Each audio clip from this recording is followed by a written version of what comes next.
श्री स्वामी समर्थ. श्री गुरुचरित्र अमृतधारा अध्याय 2. गुरुकृपा झाल्यावर मनुष्य दुःखमुक्त होतो. सर्व देव त्याला वश होतात आणि काळावरही तो विजय मिळवू शकतो. त्रिदेव जरी एखाद्यावर कोपले तरी त्याचे रक्षण गुरु करतात, परंतु गुरु जर कोपले तर कुणीही रक्षण करू शकत नाही.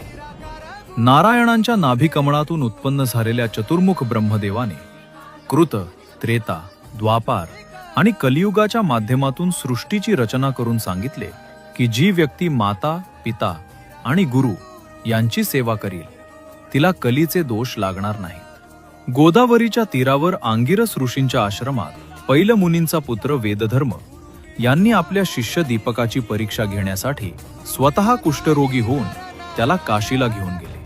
तेथे दीपकाची भक्ती, श्रद्धा आणि सेवेमुळे प्रसन्न होऊन त्याला दीर्घायुष्य व वाचा सिद्धीचा आशीर्वाद दिला. श्री गुरु चरणार्पणमस्तु.